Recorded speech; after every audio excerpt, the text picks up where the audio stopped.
I'm Tanya. I'm one of the pre-registered practice ambassadors, and I'm a hospital pharmacist also. We just wanted to do a quick talk with yourselves as like trainees, and just do a revision tips video with you guys, me and Mohsin, just to give you guys the best possible chance with your revision, and just if you've got any questions, we can go through them. Just feel free to drop some questions into the chat and we can start going through those. Hi guys, my name is Mohsin. I'm a PCN technician / pharmacist. I'm currently in the same boat with you guys as a trainee pharmacist as well. I did attempt one attempt for the Gphc exam last year. Unfortunately, fell short on calculations. So I'm here just to give some of my insight and some of my advice on how I managed to prepare for it, and if I would change any Tanya has stated. If you have any questions, queries, or any concerns, please do drop them into the comments and we'll answer them as we get throughout this video. Yeah. I don't know if we perhaps want to wait a couple minutes and then we can start. Maybe get yourself like a cup of tea and a coffee, and we can just make sure that as many people can join, and then we can start in about a few minutes. Or shall we continue? We can wait. If you want to wait for a couple of more people to join, and then we'll just start. Revision tips as such. Obviously, you give some. I'll also give some as well, and then obviously, if you have any questions throughout the video, we'll just answer as we go by. Yeah, perfect. And maybe we'll just wait a couple minutes and let as many people join as possible, and then we can start. But in the meantime, feel free to drop any questions in the comment box, and we can start answering them as best as possible to help you with your revision. So currently it's 8:04.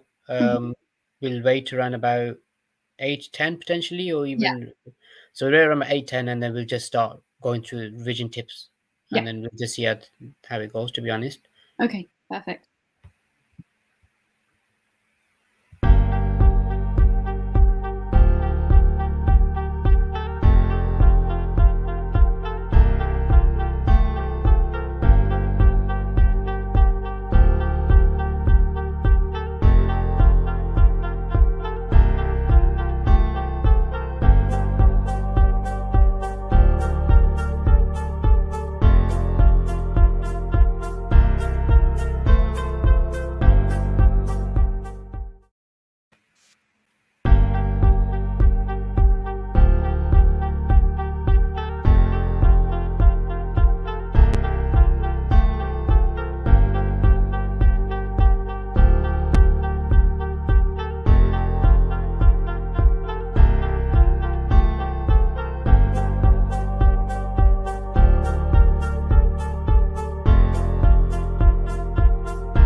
Hi guys. I'm Tanya. I'm one of the previous Shortcuts ambassadors. I'm also a qualified hospital pharmacist, and we're going to be doing a revision tips talk for you guys with Mohsin. So myself and Mohsin will be going through some revision tips, and please feel free to drop any questions in the comments box, and we can try answer as much as possible. And this is also to just give you a chance to ask any questions and make sure that you lot are getting along with your revision okay. And if you have any questions that you feel like need answering or any help that is required, we can help you guys. And especially because it's such a critical time point in your revision journey with the exam coming up pretty soon. So let's use this space to just have a discussion about the exam and any revision tips that we can offer you guys. So yeah, over to Mohsin. Hi guys, yeah, I agree with Tanya on what she said. We guys, me and her are basically here as a form of help, motivation, any queries, concerns you have about the upcoming exam, whether you're taking it in June or November, please do ask. This is your time. Me and Tanya both have taken time off to give our experiences as to how you guys can best manage your revision, and we'll give you the best tips that we possibly can that worked for herself and for myself, so that we can help you guys pass the upcoming GPC exam. Yeah.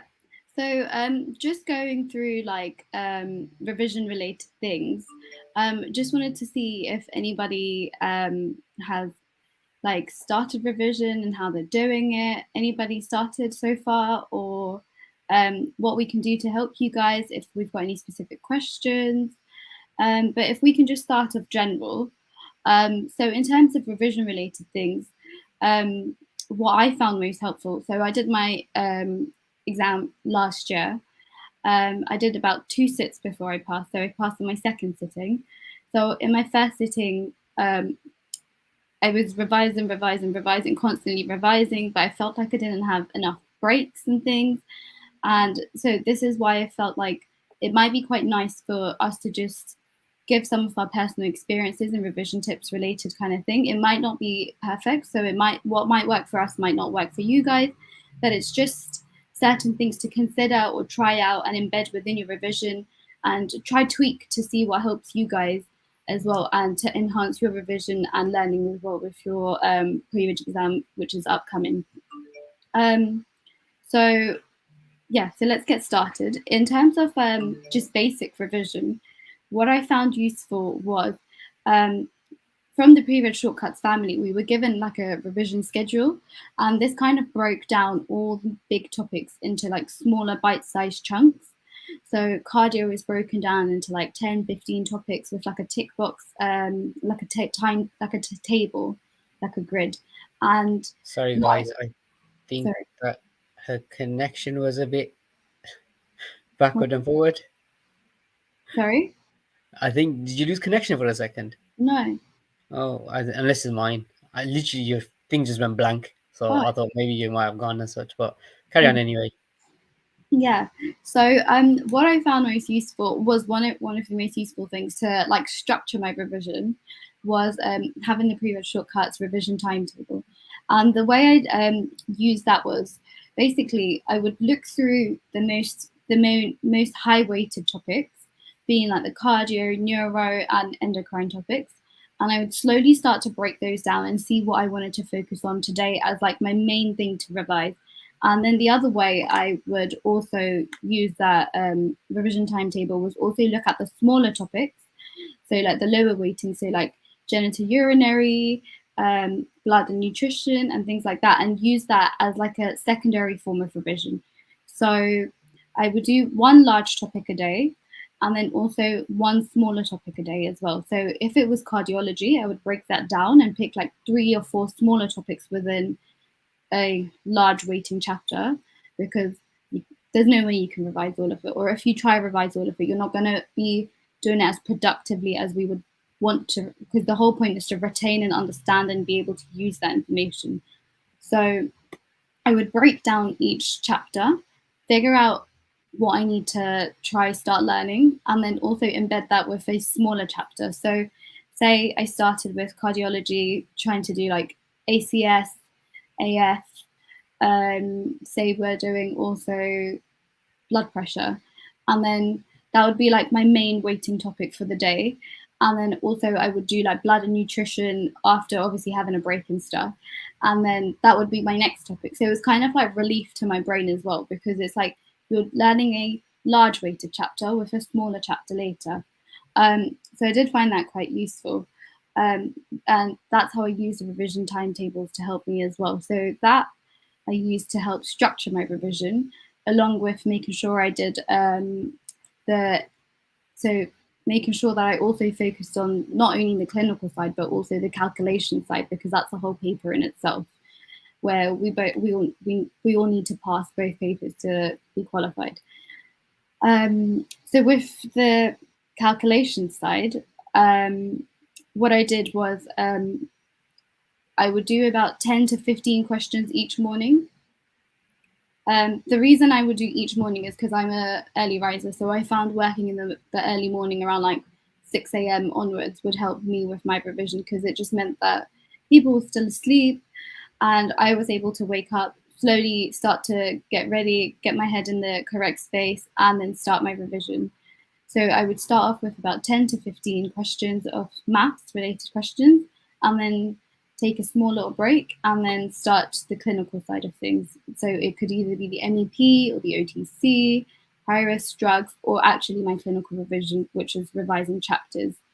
Um, but yeah, so we've got a question from T, which is MCQs and reading gaps in knowledge. T, I'm not sure if you want to expand on your question a bit more. In what terms do you mean by MCQ and reading gaps in your knowledge or in knowledge? If I can say, I agree with Tanya as well in terms Yeah. of how she structured her revision. But the thing is, I was the complete opposite. I was not a morning person, so I was very nocturnal. I would do mine throughout the night, sleep most of the day, back up and do it again. So we have two differences, but which one is correct and which one isn't only depends on yourself. Mm-hmm. Don't put yourself in a position where you're trying to change your habits straight away, because it won't work. You have to all understand that the exam's going to be in the morning. Some of them have their times already set out, might be starting at 8, half 8, 9, 10. I try to make it a routine if you can, to wake up slightly earlier, but not so that you disrupt your sleep pattern completely. Because if you start doing that, when you get to the exam time, your body won't be used to it. And if your body's not used to it, you could go to the exam feeling slumped, tired, sluggish, and it's not really good for anyone. And yeah, I also agree with her. When you do wake up, start doing like a calculation paper first. The reason why I say that is because your first exam would be your calculations. So you have to get familiarized with that. So spend, the amount of time that you need to on that.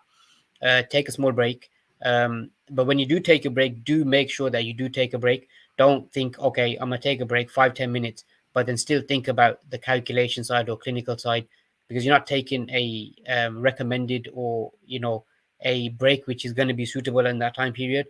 I used to do that. I used to take my 5 minutes, 10 minutes, half an hour, up to even an hour sometimes for break, for lunch. But every time in the back of my mind was like, have I got the questions right? Are they not right? Are they wrong? What's my next paper going to be like? How am I going to start focusing on, the clinical paper as such? So that's a bit of a struggle with people mentally as well. So you have to just find out what works for you. But I do recommend doing a calculation first thing when you wake up, whether it's in the morning or it's in towards afternoon or evening, whatever time you feel comfortable with. Do a calculation paper, mock paper as such, and be resilient. Mark yourself. You have to be harsh.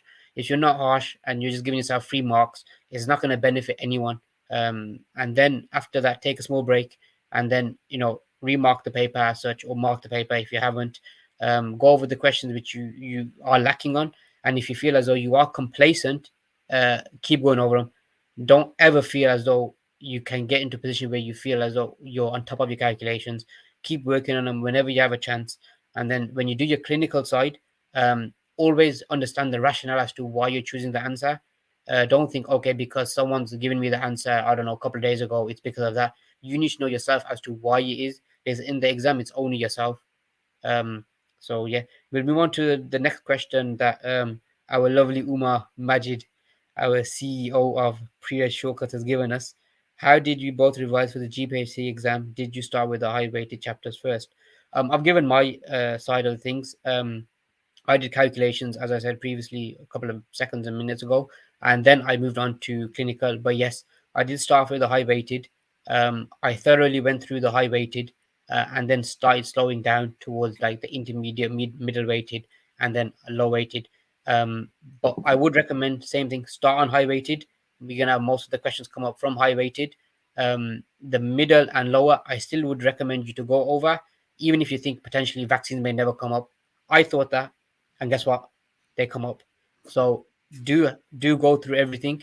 Um, and if Tanya can reflect back on that, or if she has her own opinion.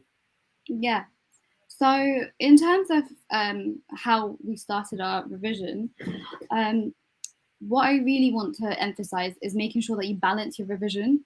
So I don't want you guys to focus on just clinical or just OTC or just calculations. What we need to make sure and emphasize is that we're focusing on everything. And I know that seems like a lot, but there is a way of making sure that we're able to help you structure your revision and able to be able to cover everything that you need to cover in as much required detail as possible. So in terms of what I said was setting aside like some time in the day to do calculations. It doesn't have to be in the morning. It could be whatever time suits you. You might like doing it before lunch, or you might like doing it before bed.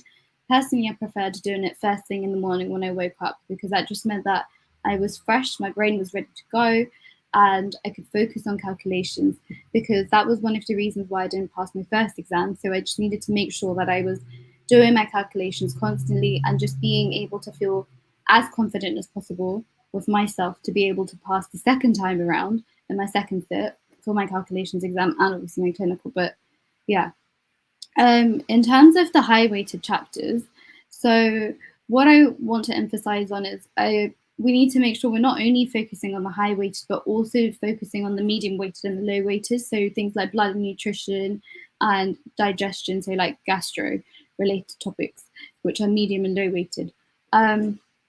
This is because although most of your questions for your clinical paper will come from the high weighted chapters, there will be a few questions that will be coming in from the lower and the medium weighted chapters and things like the MEP and the OTC.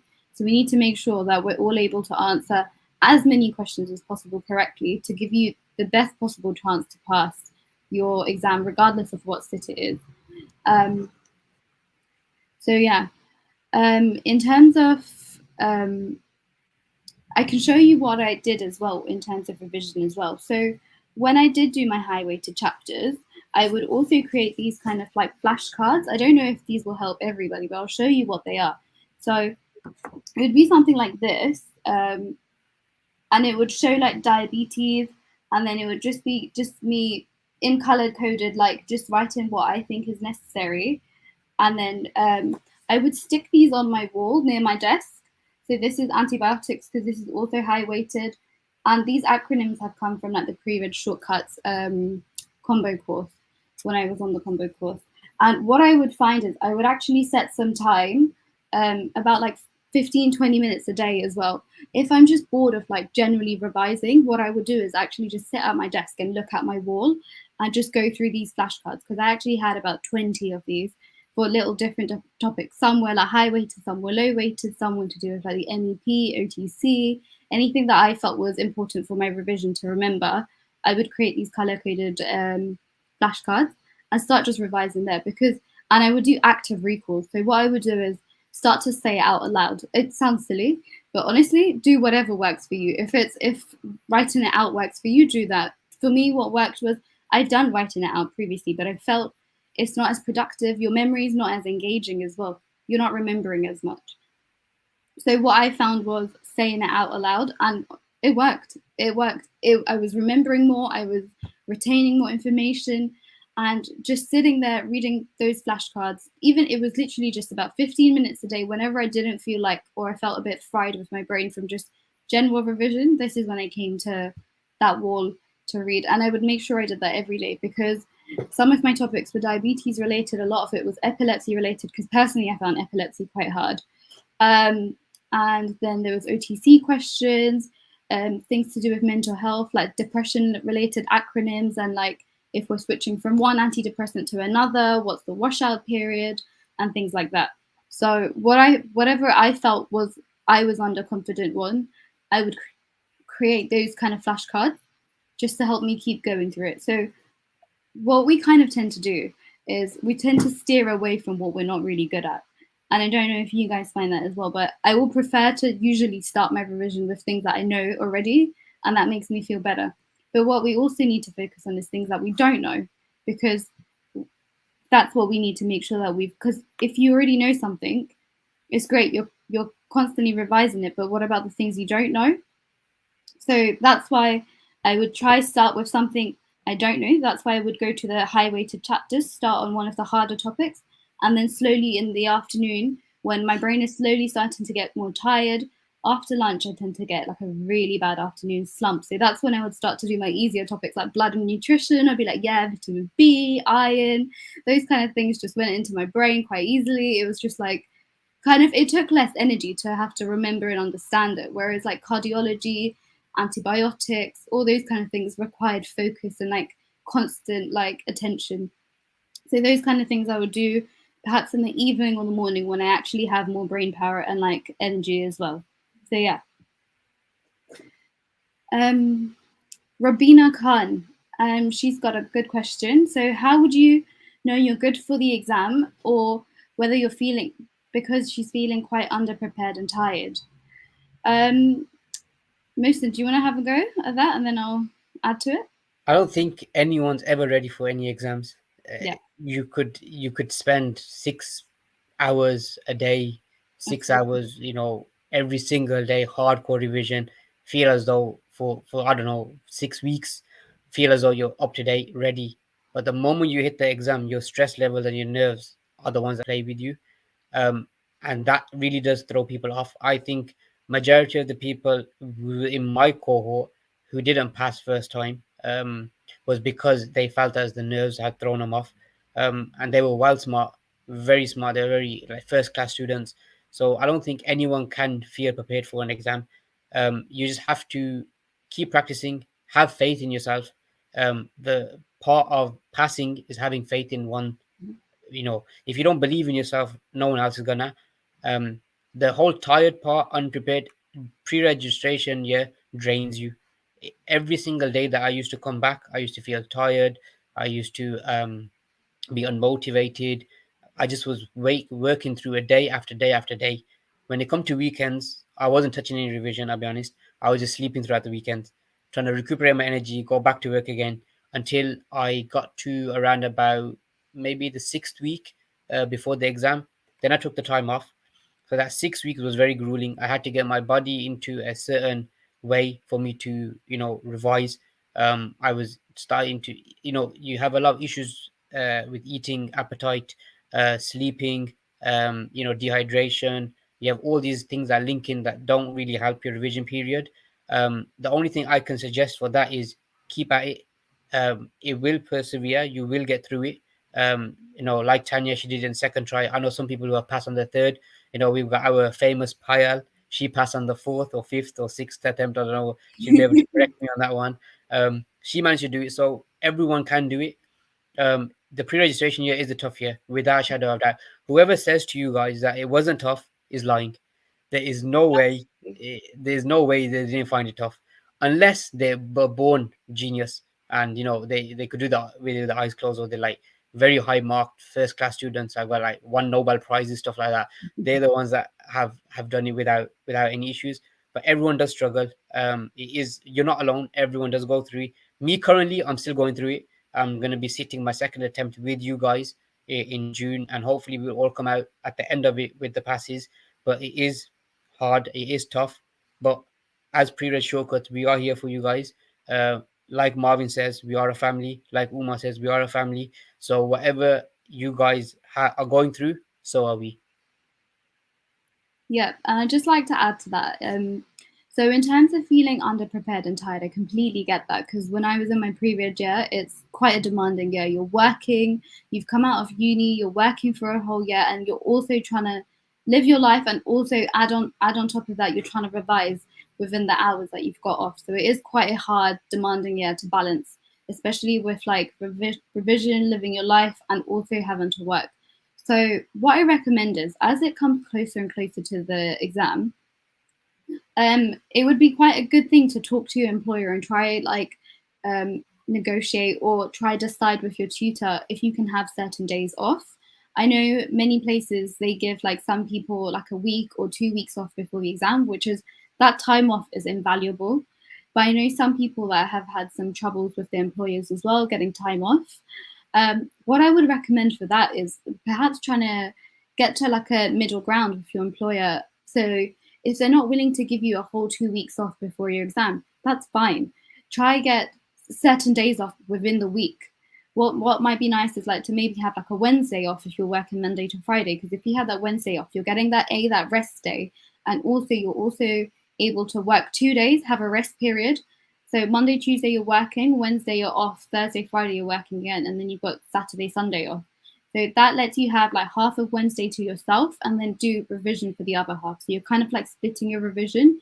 You've got Saturday, Sunday to revise as well.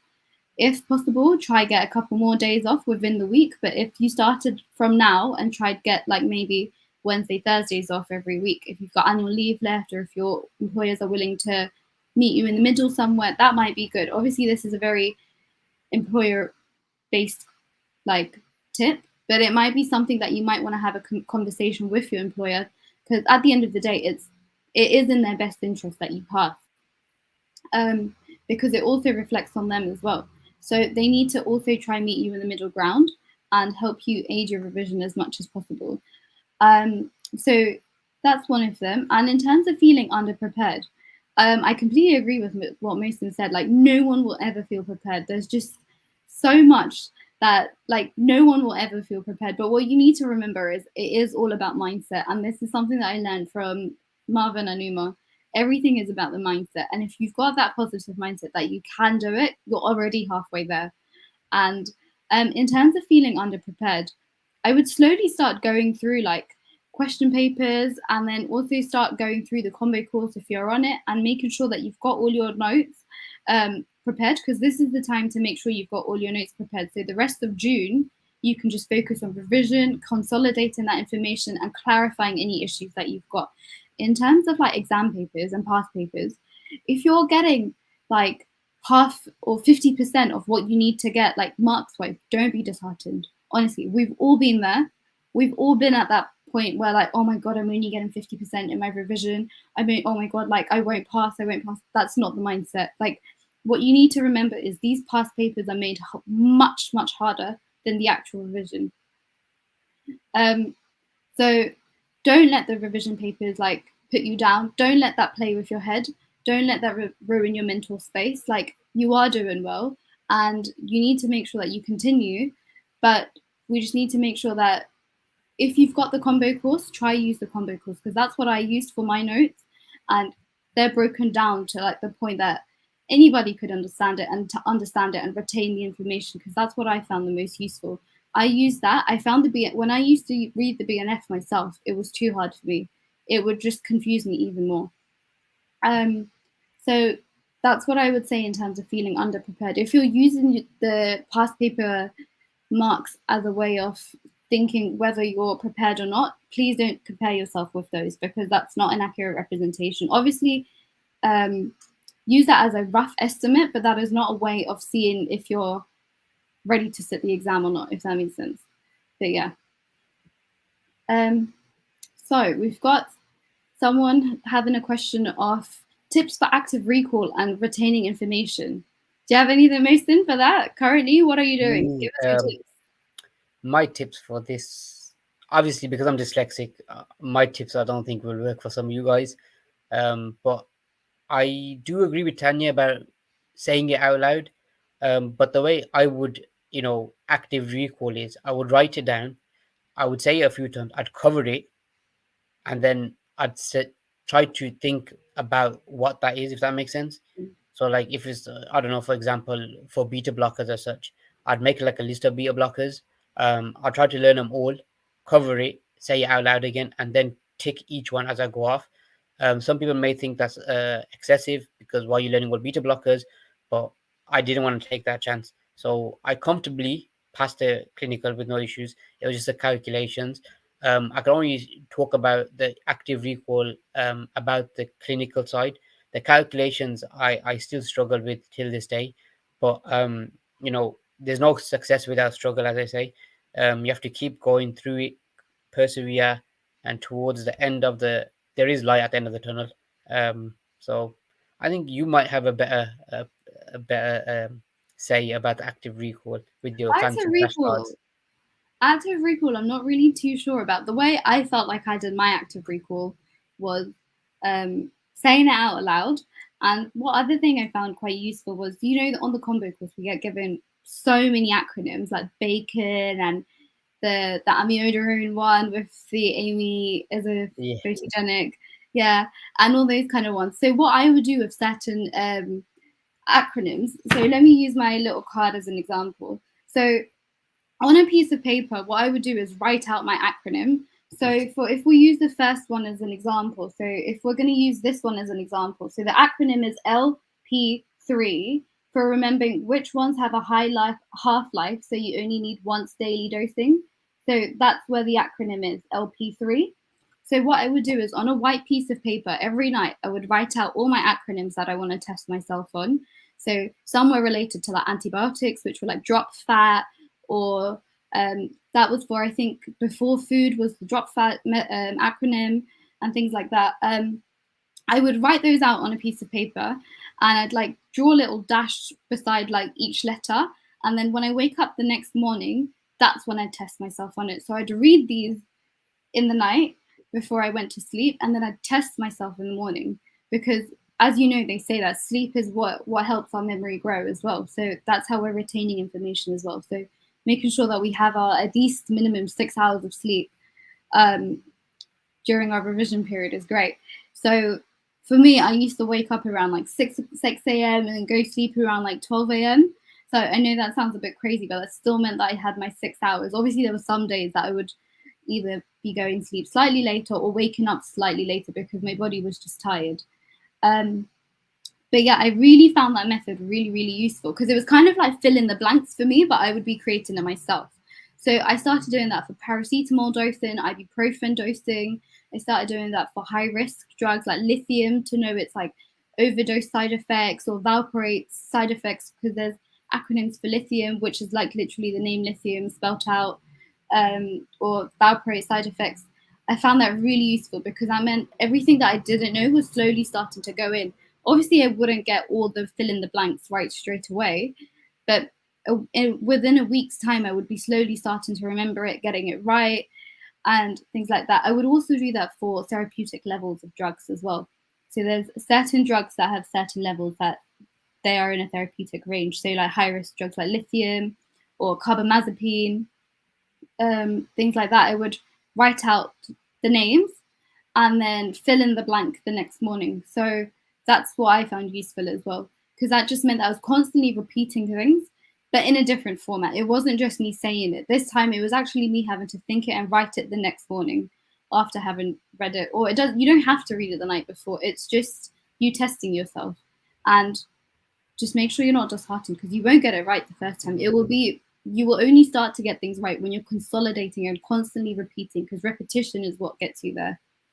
So yeah. Also, just to mention as well, if you are working in pharmacy, that's another way you can actively recall. That's something which I use as well. So whatever I was trying to learn during my pre-reg, I was implementing that back into my work. Like you mentioned, carbamazepine, lithium, digoxin, gentamicin. Anytime the scripts would come through, I would say to my pre-reg tutor, "You don't issue anything out. Give the script to me. I'll do my own research on it. I'll make sure everything's correct." And then that's how I managed to retain for the narrotherapeutic. And same with the other drugs that we were getting, like blood pressure medication, insulins, inhalers, antidepressants, every single thing that you were receiving in while we were receiving in the pharmacy via the RX. whether it's on a green script FP10 or whether it was on um, electronic prescription, I would then actively record what I've tried to learn, if that makes sense. Let's say I studied about inhalers maybe a couple of days beforehand. I'd say to my tutor, listen, when it comes, you have any inhaler prescriptions, send them to me. Or he would just randomly test me throughout the day, right? Mohsin, what's step up to for inhalers? And that would sometimes catch me off guard, but then it would make me think as well. So if you are working, try to implement that within your day to day. If you aren't working, I think getting like a weekend job potentially, maybe working 1 day a week on a Saturday, just so that you're familiar with everything that goes on in the pharmacy. That also helps with obviously your OTC knowledge, your clinical. You'll have some calculations. If antibiotics come down for a child, you can work out the dosing. Um, and also MEP. People tend to forget about the MEP, but I know some of the majority of the questions that come up were slightly MEP related, and you'd be shocked on what the GPC actually asks you throughout the MEP. So yeah. Yeah. So our next question is, how did you practice calculations? For example, did you always have time? See if you get it right, or did you spend time learning the method, then time yourselves? That's a Okay, good so this is question. actually a really good question That as is a well. good question. Yeah. So what I used for my calculations was I used two main resources. One was the Introduction to Pharmaceutical Calculations book. It's like a yellow covered book. I'm not sure if you guys might be aware of it, but you can type it in, and I think there's always PDF versions online somewhere. And then the other thing I used was a calculations course which was part of the combo course that I had bought, where Umar would go through questions and show like working outs and things, which I would find useful because those would be on demand for me. Because after we've watched them live, they'd be there um, until all the way up to the exam. So if I needed help, I'd just go back to those, learn the method, and then start using that method onto other questions that I've gone through. Um, Initially, what I used to do also is I would go through each calculation past paper, but right at the start, what I was doing is not doing it under timed conditions. At the start, I was doing it just breaking each question down. I wouldn't time myself. Um, and then I would just do the questions. This was just to see if I was able to even understand the question. Was I even able to try attempt the question? And I would sit with my like yellow book, which was the pharmaceutical calculations book, look at the question that's on my past paper, see the method of how to do it, and then do it myself. Then check the answer and see if I've done it right. If I haven't, check what the method is, check what the answer is, or even get one of my friends involved. Sometimes I used to put things in the Telegram group for someone to answer because that group is just insane. Someone was always awake, regardless of what time of day it would be. Someone would be there to answer. So that was great as well. So yeah, in terms of I calculations, yeah, Yeah, I agree. yeah, I did the same thing. Um, I would do it without timing. mm, I would spend up to maybe 20 minutes, half an hour, sometimes even hours on one particular question. But the moment it clicks in your head, you'll be able to do every other question. yeah, But I think my fault in that was I got very complacent. You learn from your mistakes and such. I thought, okay, I've done it once. I don't have to do it again. I know it. Um, I think that is a really bad situation and mentality to get into. Even if you can work out what milligrams and grams are, keep doing it. Even the most easiest babies questions you can do, keep doing them, keep practicing. Um, but yeah, I did the same. Took my timing. But I think for next time, what I'm doing currently now is I'm trying to time myself. mhm, Because of course, obviously, because I get the extra time as such, I don't want to just rely on that. I'd rather use the time that I have, the extra maybe 20 minutes, half an hour, whatever extra time I've got to just check over what I've done and make sure what I've done is to the best. And, hopefully the answer is correct. But yeah, you should time yourself. Um, Even though it's harsh, you have to be harsh in these situations, especially being so close to the exam time. Um, Even like Tanya said, if you're not passing the mocks, does not mean that you won't pass the real exam. As Tanya said, she failed some mocks. I failed most of the mocks. I did not think what I got for the calculations when I did the exam that I had got that. I thought maybe I was gonna, fail it by margins, but I didn't. It was only short of a few marks. So I was quite proud of myself in that aspect. Um, so mark yourself harshly, time yourself, and like you said, if you are in the Telegram group, always keep posting. Someone is awake. Majority of the time is probably Umar. He never sleeps. He is the one that will message you later, or he'll send it to someone else to do. And but we're all helpful whenever we can. But just keep sticking at it. Don't let that slip you up if you feel as though you're not learning. Everything takes time. Yeah. And in terms of, obviously, I mentioned don't time yourself at the start. When I do say that, I do mean like when it comes close to the exam, probably like 3 weeks or something before the exam, you need to start timing yourselves. But at the moment, when you're slightly a bit further away from the exam, I think you've got about 6 weeks, is it, Mohsin? Yeah, yeah. It's Yeah. 6 weeks So from you've today, I still believe. Yeah, so you've still got enough time to be able to not time yourself, just for you to be able to break down the question. And we're only doing this because it's to help you understand the question, to be able to understand what you're actually trying to do and trying to figure out and trying to work out. And then when it hits to about the 3 week mark before your exam, I would definitely recommend starting to time yourself, redoing those past paper questions under timed conditions, giving yourself, I think, is it about 2.5 minutes per question or 3 minutes per Three question? three minutes per Three question. minutes per question.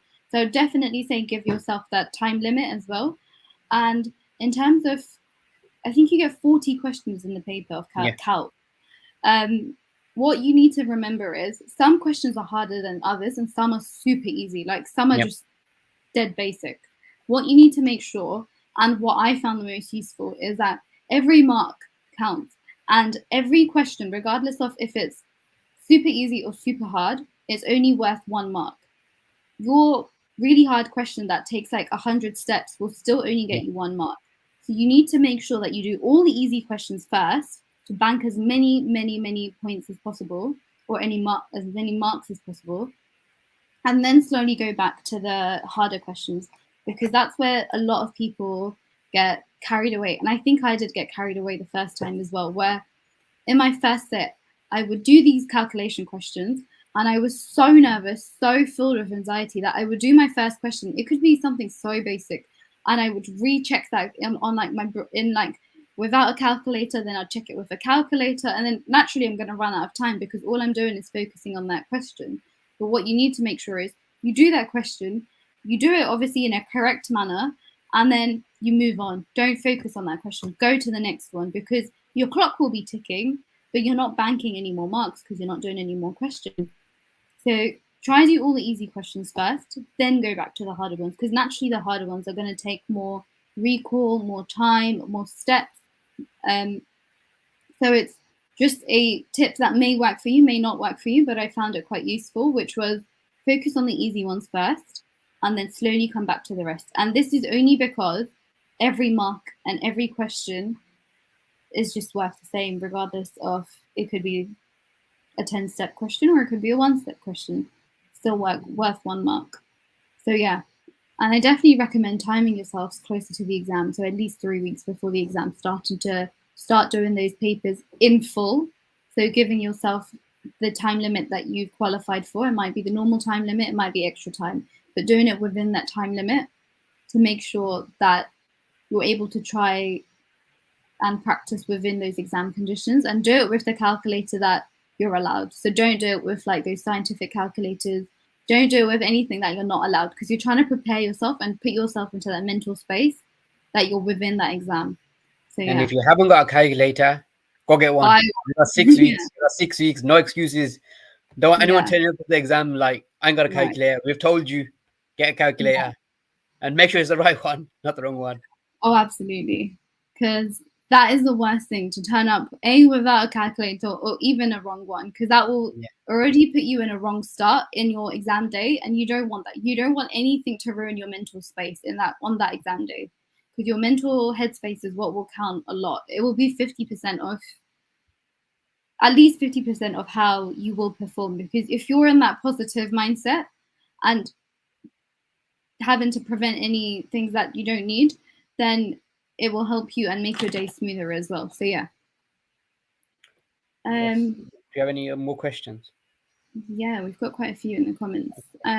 So we've got, how did you not panic when you forgot things after revision?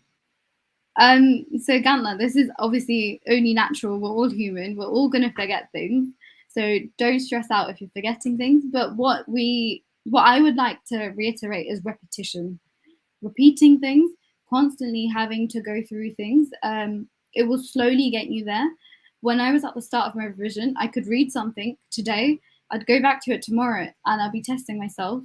I wouldn't know. Like I told you, I was doing these fill in the blank things with myself. Like I'd make my own fill in the blanks for acronyms, for levels, for anything that I felt was important. I would do it. First few times I wouldn't know. I'd get like maybe two or three right. The rest I wouldn't know. But as I kept doing it, I started to remember. So just remember repetition. If you've got a good revision timetable, that will help you structure your revision and ensure that you're preventing forgetting things. And also, what might help you is doing mind maps. So if you're doing cardiology, say you're doing ACS, create a mind map for that. So it might be like um, create a mind map where you've got like ACS in the middle, maybe branch that off into three smaller mind maps, which is like STEMI, NSTEMI, and unstable angina, and then go on to treatment, maybe as like a smaller branch, and then management, long-term management, and things like that. So then when you're actually recalling it in the exam, all you have to do is visualize that. But that will be based on whether you're a visual learner or not. Because I feel like I'm quite a visual learner. So in my head, I would remember my flashcards and the way I've written things when I was recalling. So mind maps might work for you if you feel like you forget things. So yeah. So our next question from our Casey. For some of us who are not great at calculations and can stress easily, what are your tricks for calcs? Oh, I feel like we've gone through quite a few of them. Message Casey. If anyone's struggling, message Yeah, Casey. She's the best at calculations. Casey is an absolute Genius. G. Yeah.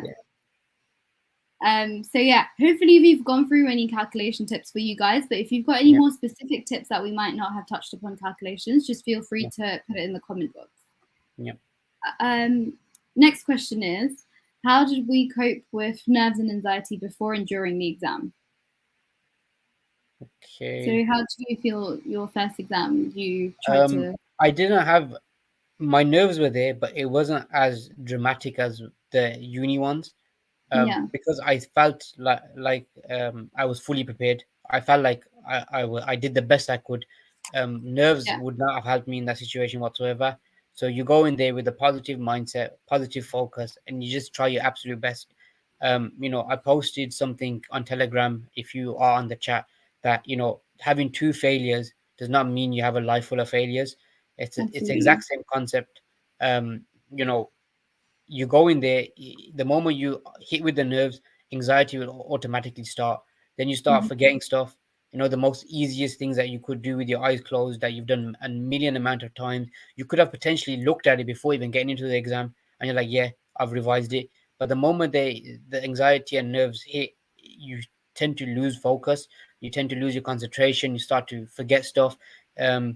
So how I coped with it was, some people meditate, some people obviously pray, some people do what they feel makes them relaxed. For myself, I did a quick prayer before I went. I spoke to my parents, I spoke to my siblings, just got the family to give me the best wishes, and that was it. I drove myself to the center. I got there bright and early. That's another thing. If you get there late, you're gonna have nerves and anxiety. It doesn't matter. So you have to leave on time. Leave with enough space, even if you're there half an hour early. You get your mind prepared, you get your body prepared, you have everything ready, and you just get in there and smash it. And I have no doubt, honestly, I have zero doubt that any of you guys will not smash it, because you're here for a reason. You're listening to me and Tanya waffle on for the past hour or so. you know um you wouldn't be here if you didn't have any self-belief. um you Yeah, know you just need a bit of motivation, which I think we are doing anyway. We'll continue doing. Marvin and Umar, I believe, will have a session before the exam to have a bit of a motivation one. Just go in there and just smash it. That's the only advice I can give, to be honest. Yeah, definitely. And in terms of managing nerves and anxiety, what I would say is, and I think this is from personal experience. In my first exam, I was recovering from COVID and I had a few personal things going on. So from that, I felt like what I kept needing to do was just catch up on revision because from COVID, I'd been not revising for at least about 10 to 14 days prior to about like a month and a half before my exam. So I felt like I'd lost so many days. So then that changed the way I revised. I was just constantly revising, revising, revising. I was not implementing any breaks because all I felt like is I needed to cram things in my first sitting. My second sit, I think I changed things up quite a bit. I would change the location of my revision, and that would also help. You don't actively feel it, but you slowly start to feel it when you're in a different mental space. That you're actually it just changes things up. So sometimes what I would do is I would go for a walk in the mornings because I started to work part time my second sit. So those days when I was off, I would actually go to the park and I would just have like a little walk or in like the woods or something. And then like nearby my place, there was like a really nice cafe. So what I would do is go for a walk or a run and then go to that cafe, sit there for about an hour or so, have like coffee, go with one of my revision notes, and I'd pick what I wanted to specifically take the night before and revise that there for an hour at the cafe. It was a really quiet cafe because it was in the woods. So it was quite nice. It was a change of location. It was outdoors. It just made things different, and it just made that I was able to revise in a different location and have that um, distraction-free time for myself as well. And I would go with that set topic in my head, and it wouldn't be something big. It would always be something small. It would be something like, oh, I just want to revise like blood and nutrition only because I knew I could do that within an hour, or I only want to revise like IBS, or I just want to revise like warfarin related topics or something like that. So something very targeted, very small, and that just meant that I was able to get that time out for myself where I'm going for a walk, listening to music, whatever, and then also when I go for a coffee or whatever after, where it's really quiet, um, I was just able to do some targeted revision. So I felt like that really helped. And another thing I would say is exactly what Mohsin said was meditation. I used to find that going to sleep, just meditating 10 minutes before would really help me get that deep sleep that I needed. And that meant that I was quite re-energized for the next day. So that really worked for me. In terms of anxiety and nerves before your exam, so on the day, what I did find useful is exactly what Mohsin said as well, just going to doing a quick prayer, making sure I was awake early enough so I wasn't like running too late, leaving the house on time, and also what I cannot stress enough is just making sure that you like have like a deep breaths before you even start the paper, just to like let go of any nerves. Those couple deep breaths before starting your paper just help release any nerves that you've built up, because sometimes you feel like you built it up so much that that's all you can think about. So just let go, have a few deep breaths before you start. So yeah. And what else I really want to emphasize is taking small breaks. What I found was, and when I say take small breaks, I do mean really do take some breaks.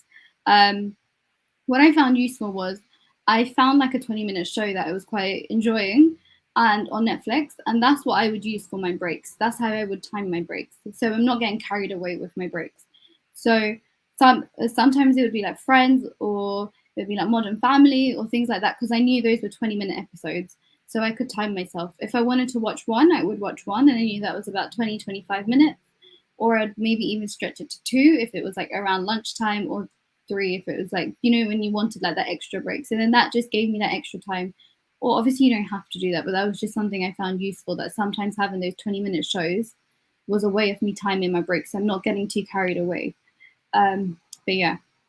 So during the exam, what I would say is go with your gut. That's something that I used, like even me and many others out there, they would select an answer and feel as though it's the answer's wrong. So they'd go back to it, Mm. change it, go back to the next one. They realize, okay, no, maybe it's not that. Change it. So when you keep doing that over and over again, um, your anxiety will play up.